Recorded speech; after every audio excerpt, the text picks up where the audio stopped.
Révélez votre beauté naturelle en regardant votre émission Premier Pas avec Beauté Océanienne. Bonsoir à tous, je suis ravie de vous retrouver pour un nouveau numéro de Premier Pas. Sein ou biberon, un des éternels dilemmes auxquels les femmes se heurtent quand elles deviennent mères, pour la première fois ou non, c'est la façon dont elles vont nourrir leur bébé. Un choix personnel qui va au-delà de l'argument santé et qui ne dépend pas toujours uniquement de la volonté des femmes. On en parle avec nos invités.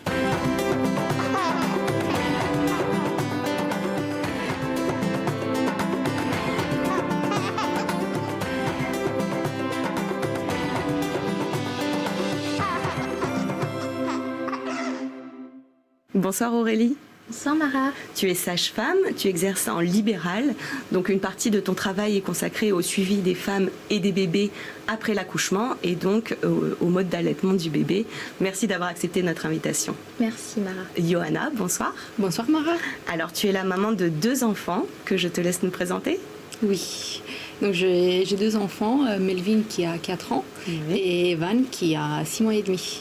D'accord, et tu nous parleras de ton histoire avec tes fils, de tes choix d'allaitement et des difficultés que tu as pu rencontrer. C'est parti, on y va. Alors, l'idée aujourd'hui n'est pas de dire aux mères comment elles doivent nourrir leur bébé, parce qu'il y a assez d'injonctions comme ça, on n'a pas besoin d'en rajouter.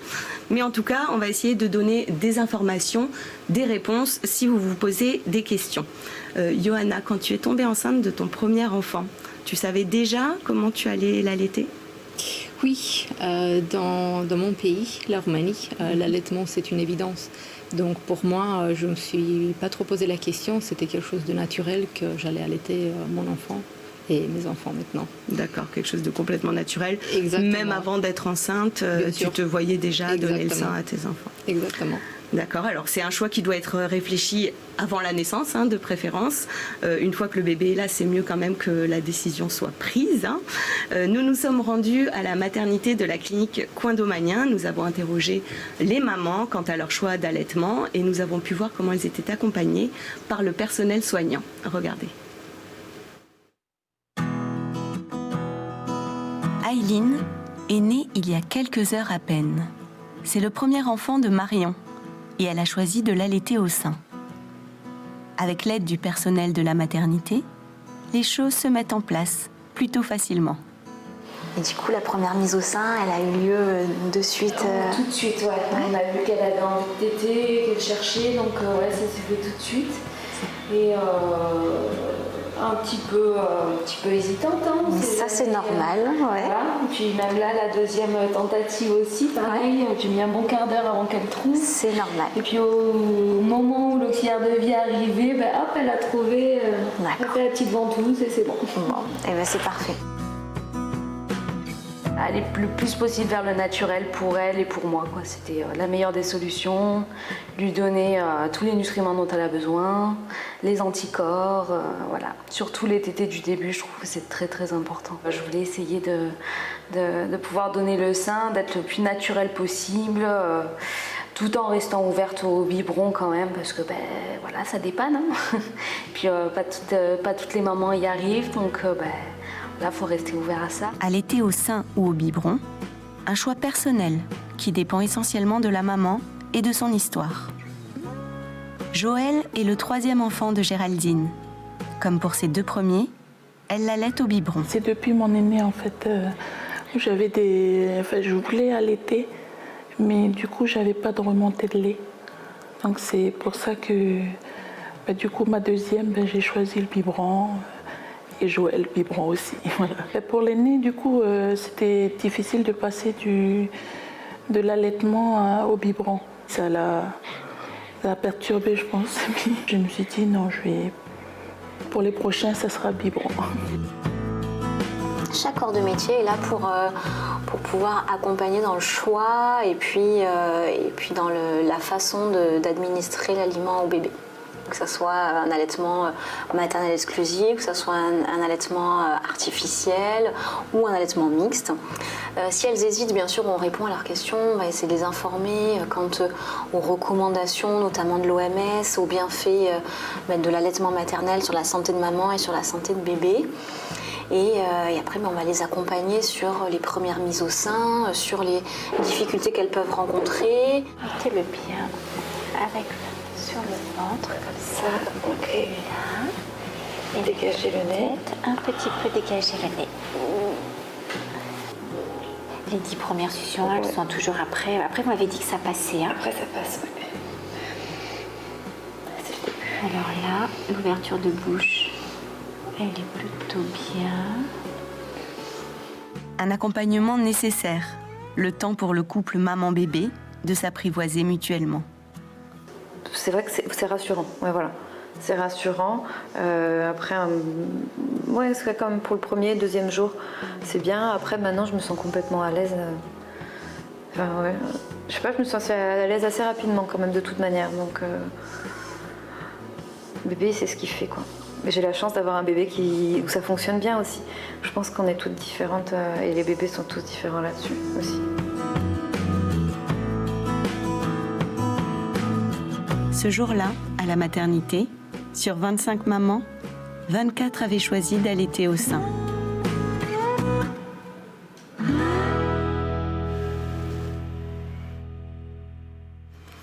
Alors, Johanna, tu le disais, pour toi, l'allaitement, c'était quelque chose de complètement naturel. Tu ne te posais même pas la question. Mais la mise en route a été un petit peu plus compliquée que ce à quoi tu t'attendais. Oui, effectivement, je pensais que ça allait se mettre en place très facilement, comme j'entendais un peu partout. Et en même temps, Melvin, il tétait 5 minutes et puis après, il s'endormait. D'accord. Et malgré les stimulations, donc il s'endormait facilement. Et je me rappelle qu'à la maternité, après les premières heures, une des sages-femmes lui avait donné du lait avec la seringue par peur qu'il l'a pas assez. D'accord. À l'époque, je pensais que c'était quelque chose de normal, on va dire. Donc j'ai continué à le maintenir au sein. Mais malgré ça, il s'endormait très très souvent et il tétait très souvent aussi. Il t'était très souvent, mais pas longtemps du tout. Pas longtemps, voilà, c'était ça D'accord. le souci, on va dire. D'accord. Alors, on l'a vu dans le reportage, le taux de mamans qui décident de donner le sein à la naissance semble assez élevé, en tout cas à la maternité où on a fait ce reportage. Est-ce qu'on a des chiffres ou au moins des ressentis sur la durée de l'allaitement en Nouvelle-Calédonie, Aurélie ? Alors en Calédonie, on n'a pas exactement de chiffres. Il n'y a pas eu d'étude qui a été faite. D'accord. Moi, je peux parler par rapport à mon cabinet, donc les patientes que je peux accompagner. Effectivement, à peu près la durée serait jusqu'à la reprise du travail aux environs de 2 mois et demi, 3 mois. D'accord. Mais je pense que de manière générale, c'est vrai qu'il y a un cap à passer à 3 semaines. Parce qu'on sait que l'allaitement maternel prend quand même 3 semaines avant de vraiment bien se mettre en place. Et c'est vrai que là, il peut y avoir un passage au mixte, voire directement à l'allaitement infantile.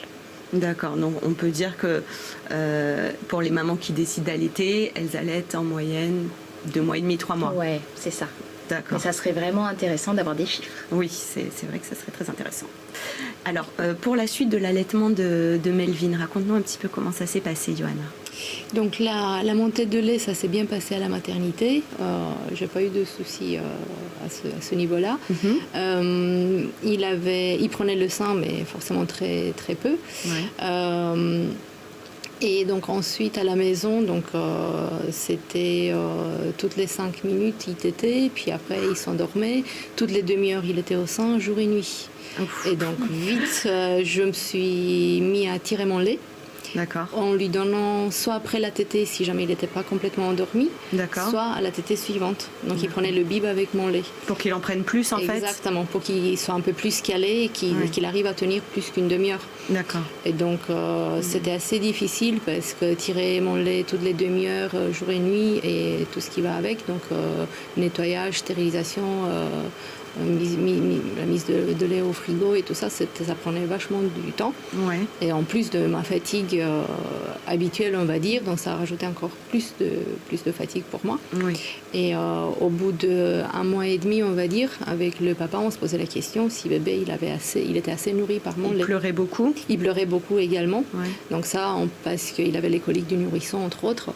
D'accord. Et donc ça nous a aussi posé des questions. Est-ce qu'il a assez à manger ?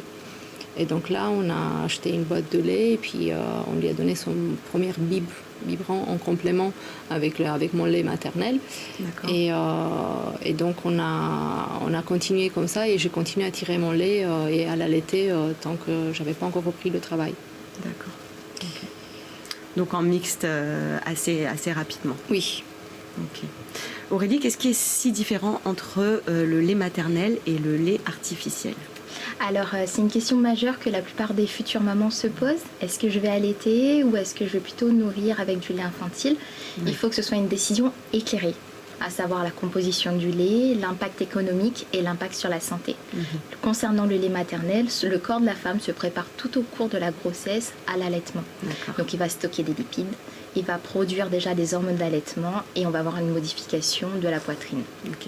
Dès le départ, la maman va fabriquer le premier lait riche en anticorps qui s'appelle le colostrum, qui va permettre à l'enfant de lutter contre les maladies les plus courantes, mais également riche en nutriments type hormones, enzymes.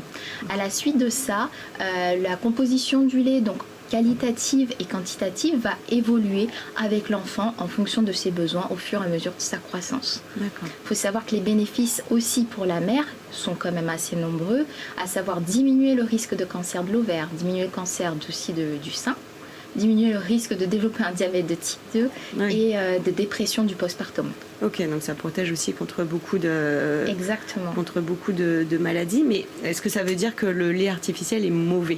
Non, le lait artificiel n'est pas mauvais. Il faut savoir qu'on ne sait pas encore, à l'heure d'aujourd'hui, reproduire à l'exactitude le lait maternel. Mais surtout s'il change de composition en fonction de l'âge de l'enfant et tout. C'est exactement ça. Donc en fait, il va évoluer au fur et à mesure que l'enfant, lui, va grandir et selon son âge. On a 3 types de classes de lait, principalement le lait de premier âge, donc de 0 à 6 mois, le lait de deuxième âge de 6 à 12 mois et le lait 3 qu'on appelle lait de croissance jusqu'à l'âge de 3 ans. Ces laits, du coup, sont la plupart du temps à base de protéines, à base de lait de vache.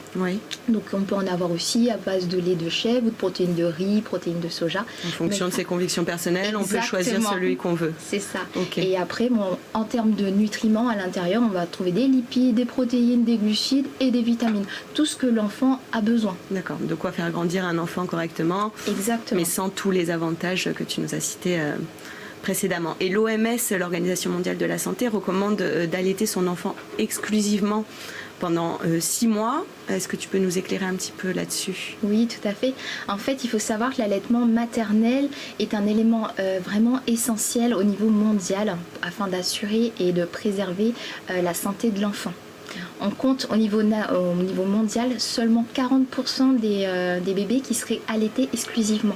Jusqu'à 6 mois ou... Jusqu'à 6 mois. D'accord. Jusqu'à 6 mois, donc ce qui est peu, en sachant que cet allaitement maternel qui est riche en anticorps permet de protéger contre certaines maladies, dont surtout la pneumonie et les diarrhées, qui sont les 2 causes de mortalité de l'enfant au niveau mondial. D'accord. Il en est de même que les préparations pour nourrissons, si elles ne sont pas correctement préparées, on peut avoir des risques. C'est-à-dire que si jamais on utilise de l'eau qui n'est pas potable, si jamais on utilise du matériel souillé, ou encore s'il y a des présences de bactéries. Donc c'est pour ça que l'OMS se protège par rapport à ça. C'est surtout dans l'intérêt de la santé de l'enfant en fait. Oui, ça permet d'assurer en tout cas une alimentation saine au bébé jusqu'à ses 6 mois, peu importe les conditions alentour, parce que 6 mois d'allaitement exclusif, c'est quelque chose qui est difficile à tenir dans d'autres pays où la femme doit retourner au travail avant les 6 mois de l'enfant notamment. Oui, c'est sûr. Mais il se protège aussi parce qu'en fait, dans les préparations pour nourrissons, il peut y avoir, pour raison plutôt économique, une dilution plutôt importante et donc derrière avoir un souci de malnutrition de l'enfant. D'accord, ok. Donc voilà, c'est des recommandations à prendre avec des pincettes en fonction de l'endroit où on se trouve sur Terre. Et quelles sont les principales raisons qui font qu'une maman va choisir de donner le biberon plus ou moins rapidement à son bébé, même si elle a entamé un allaitement maternel ?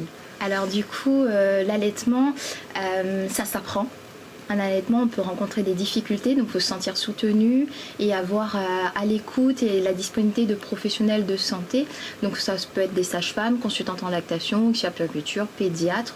Bon, la liste est longue, mais il faut savoir que ce soit pendant la grossesse, au moment de la maternité ou au retour à la maison, on a besoin de ce soutien.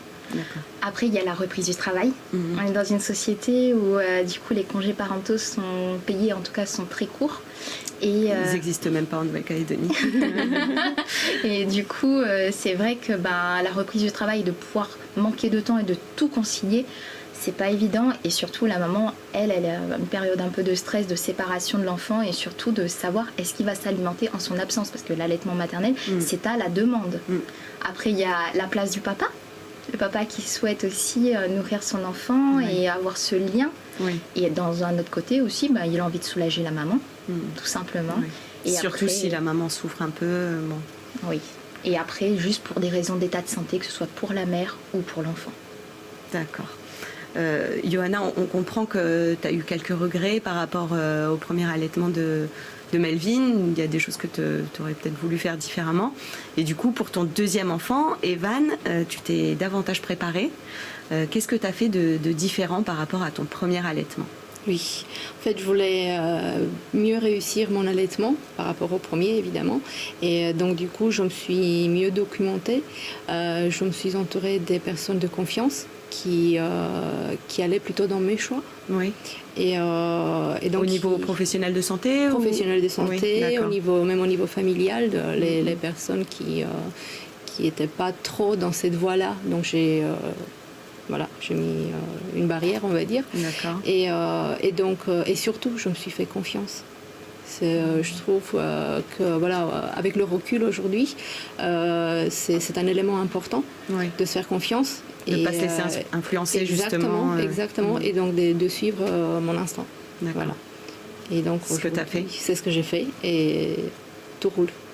Et est-ce que tu as rencontré les mêmes difficultés que tu as pu rencontrer avec Melvin ? Non, disons que les enfants sont différents. Oui, chaque enfant est différent. Voilà, donc Evan, il pleure moins. J'ai eu quand même des moments de doute. Mais je n'ai pas baissé les bras. D'accord. Donc je me suis rappelé un peu comment ça s'est passé avec le premier. Et donc je n'ai pas baissé les bras. Et donc la clé, c'est que j'ai tenu Evan au sein. Jour et nuit, à la volonté, à la demande, et je n'ai pas craqué à me dire est-ce que mon lait il est bon, est-ce que si, est-ce que ça, non, l'instinct, et puis voilà. Oui, parce qu'en fait c'est ça, un petit peu la clé, j'ai l'impression, c'est que quand on commence à baisser les bras et du coup à donner des biberons, du coup on produit moins de lait et on rentre un peu dans un cercle où on va vers la fin de l'allaitement inexorablement. Oui, en général. Et j'ai tenu aussi à ne pas que je tire mon lait, parce que c'était une fatigue supplémentaire qui se rajoute. Donc, je ne voulais pas passer par la même expérience et je me dis non, ça va être au sein directement. D'accord. Et donc, du coup, là, ton bébé est toujours allaité. Il a 6 mois passés. Oui. Donc, ça veut dire que tu as repris le travail. Oui. Et donc que tu t'es débrouillée sans tirer ton lait pour continuer à l'allaiter. Voilà, donc cette fois-ci j'ai fait différemment qu'avec le premier. J'ai pu prolonger un peu plus mon congé maternité. D'accord. Et donc quand on peut le faire, c'est le mieux. Exactement, exactement. Et donc avec toutes les infos que j'ai pu avoir en plus par rapport au premier, donc le fait que je peux m'absenter du travail pendant 1 heure pour l'allaiter, donc ça m'a permis de mettre en place une organisation à ce que je puisse aller à la crèche pour l'allaiter, et donc favoriser la mise au sein plus à la demande, on va dire, même si c'est régulier. Oui. Et donc voilà, ça se passe. Donc tu profites de cette heure-là légale, pas pour tirer ton lait, mais pour aller voir ton enfant à la crèche et lui donner le sein. Exactement, oui. D'accord, donc le tire-lait, on en parle beaucoup, mais ça ne fonctionne pas toujours alors. Non, ça ne fonctionne pas forcément. En fait, ce qu'il faut savoir, c'est que les seins ne sont pas gradués comme un biberon. Donc, c'est sûr que ça peut être source d'anxiété pour les mères comme pour les pères. Savoir est-ce qu'on prend assez. Ouais. Le tire-lait, c'est vrai que ça peut être compliqué dans le sens si on n'a pas été bien informé, pas bien accompagné, parce que pour avoir un réflexe d'éjection de lait, il faut synthétiser une hormone qui s'appelle l'ocytocine. C'est une hormone aussi connue sous le nom de l'hormone du plaisir. Et c'est vrai que pour la synthétiser en même temps qu'on tire le lait, c'est pas forcément le lieu le plus propice, le moment le plus idéal. On nous dit de mettre une photo, mais bon, c'est pas assez, quoi. C'est pas forcément ce qui sera le plus évident. Et des fois, il y a même des mamans qui, au tire-lait, elles vont pouvoir tirer que quelques gouttes de lait, alors qu'elles ont une très bonne production de lait à côté de ça. Donc moi, je dis que le tire-lait, effectivement, c'est un outil qui peut être vraiment très bien en cas de difficulté d'allaitement, en cas de difficulté de prise de sein par le bébé, mais il faut être accompagné. D'accord. Alors en tout cas, chaque cas est unique et pour mener son projet à bien, on a souvent besoin d'une aide extérieure car même quand on a la volonté, parfois ça ne suffit pas. Fanny est consultante en lactation. Je vous propose de découvrir en quoi consiste son métier. Sandro a 5 mois et il est allaité au sein. Avant sa reprise du travail, Christelle, sa maman, fait le point avec Fanny, consultante en lactation. Donc du coup, la reprise du travail, donc comment tu as prévu de t'organiser? Tu as pris une nounou? Je vais l'emmener chez la nounou, donc je me disais que j'allais faire une tétée soit juste à la maison avant de partir, soit directement en arrivant. Probablement, je vais travailler d'un trait jusqu'à 11h et je vais tirer à 11h. Puis j'irai le chercher sûrement sur le coup des peut-être 13h à peu près. D'accord, donc c'était vraiment avec des petites un journées. Tirage, voilà, si j'ai assez quoi. Ah, oui.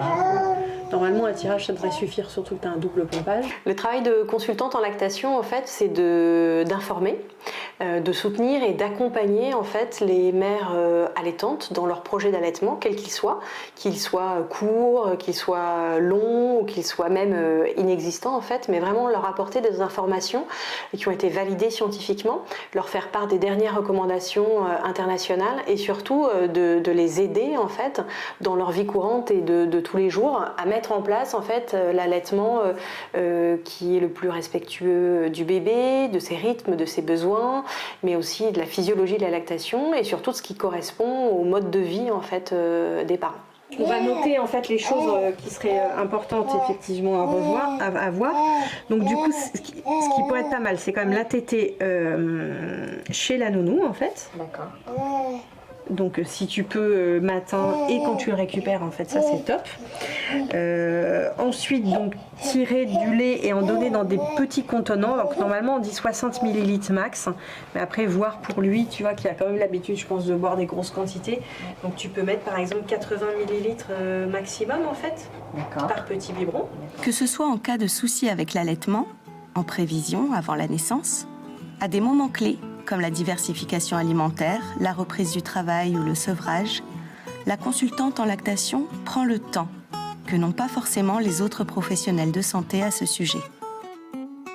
Au-delà du fait que oui, le lait maternel c'est bon pour la santé et l'allaitement c'est bon pour la santé, concrètement est-ce que je donne un sein ou les deux, là il vient de téter, est-ce que je lui redonne le sein ou pas, il a dormi beaucoup, est-ce que je le réveille? Donc en fait il y a plein de petites questions pratiques et c'est ça en fait qui prend du temps et où c'est important justement d'avoir des consultations longues parce que du coup on va pouvoir vraiment s'adapter au maximum aussi à la manière de vivre des parents, comment ils sont organisés, s'ils sont aidés, s'ils ont de la famille, si la maman elle est toute seule avec son bébé, pour faire au mieux en fait pour que ça se passe bien pour tout le monde. Une aide qui peut s'avérer précieuse. Dans la plupart des cas, le problème de manque de lait serait en effet culturellement construit et pourrait être résolu très vite avec l'observation, les questions et le soutien approprié. Bon, alors ces consultations sont payantes, mais il faut savoir aussi qu'il y a l'association SOS Allaitement qui peut être d'une grande aide en cas de besoin. Bon, on ne va pas se voiler la face. Allaiter sur la durée, ça demande quand même une certaine motivation à la base. Je dis bien sur la durée. Est-ce qu'il y a des bienfaits à l'allaitement, même s'il ne dure pas très longtemps, Aurélie ? Alors moi je dis oui, effectivement, l'allaitement vaut toujours mieux qu'un petit peu que pas du tout. En fait, que ça dure 3 jours, 3 semaines, 3 mois, les effets sont dose dépendants. Donc on sait que ce lait riche en anticorps a pour bénéfice justement d'être considéré comme un premier vaccin pour l'enfant et de le protéger et de se dire qu'ils sont déjà chanceux d'avoir pu bénéficier de cet or liquide en fait. D'accord, donc même juste à la maternité, ouais. ça a déjà des bénéfices. Après, la reprise du travail, c'est quand même une vraie organisation.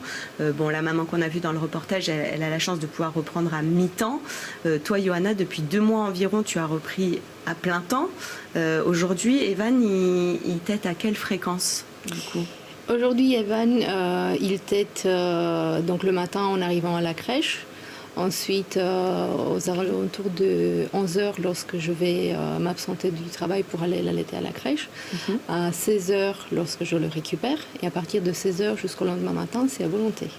D'accord, ok. Donc du coup, ça veut dire, ça peut aller jusqu'à combien de fois Ça peut aller sur les 24 heures, ça peut aller jusqu'à 10-15 fois. D'accord. Voilà, minimum. Donc ça dépend de ses envies. Donc là, on te voit à la crèche donc avec Evan, sur ta pause du midi. Donc. Voilà, c'est ça. Donc à quoi elle ressemble ta journée type en incluant toute cette organisation? Donc la journée commence avec le réveil entre 4 et 5 heures du matin. J'ai des bébés qui se lèvent tôt. Voilà.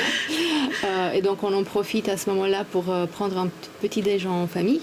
Ouais. C'est un moment privilégié avec le grand et avec Evan également. Ensuite, on se prépare pour la crèche, l'école, le travail. En arrivant à la crèche, donc Evan il a une deuxième tétée avant que moi je parte pour le travail. Mon compagnon il amène le grand à l'école. Et donc, arrivé au travail, donc voilà, jusqu'à 11h. À 11h, je m'absente pour aller à la crèche. Donc, j'ai la chance, la crèche, elle est à côté de mon travail. Ça a été choisi, c'est choisi en fonction. Et donc là, je passe 1h30 avec lui, qui est un temps privilégié. Donc, forcément, il est super content de me voir, et puis moi aussi. Voilà. Et donc après, souvent je l'endors au sein, il s'endort au sein, donc je le dépose après auprès des nounous et je repars travailler. Vers 16h, je le récupère, c'est encore une tétée à la crèche avant de récupérer le grand à l'école. Et puis après, on rentre à la maison, on prépare le dîner, le bain, le dodo. Et donc Evan il fait la première partie de sa nuit, à peu près jusqu'à 23h, minuit. Et puis après, c'est des réveils assez fréquents avec des tétés à la demande. Exactement. Bon, alors c'est orienté vraiment autour de tes enfants, ces journées.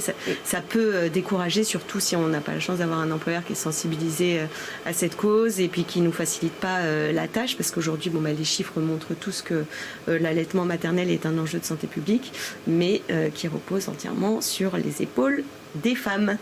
Alors, lors de la dernière semaine mondiale de l'allaitement maternel, l'ONU a plaidé en faveur de politiques favorables à l'allaitement dans le monde, parce qu'on est loin du compte en fonction des pays.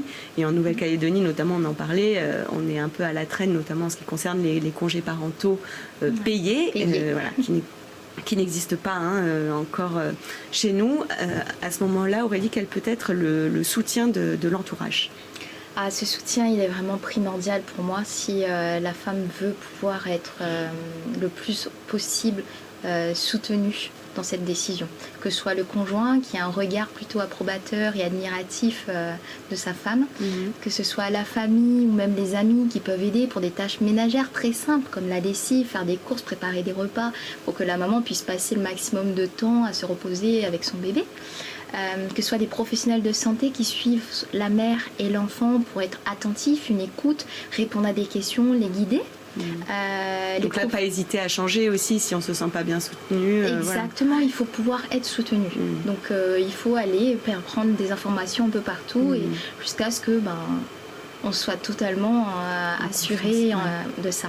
Après, il y a aussi du coup le mode de garde de l'enfant, donc le choisir effectivement, comme Johanna le disait, proche de son lieu de travail si on souhaite aller y allaiter à sa pause dans la journée, cette heure légale, ou aussi tout simplement, si jamais dans ce mode de garde, on peut au moins donner ce lait maternel au moins avec un dispositif d'aide à la lactation type cuillère ou au verre.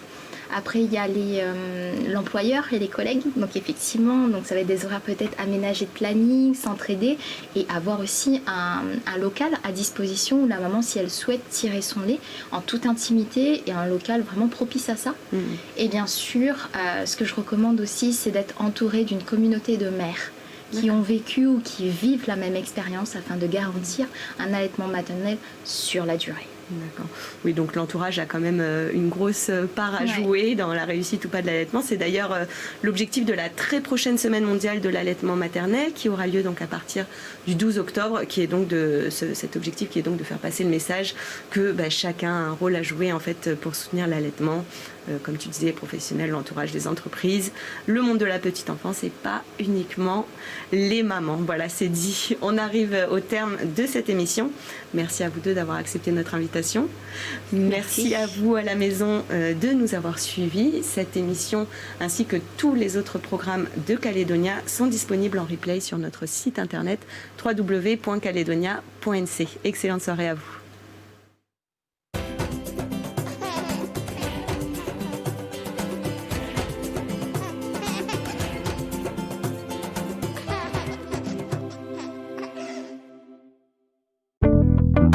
C'était votre émission Premier Pas avec Beauté Océanienne. Révélez votre beauté naturelle.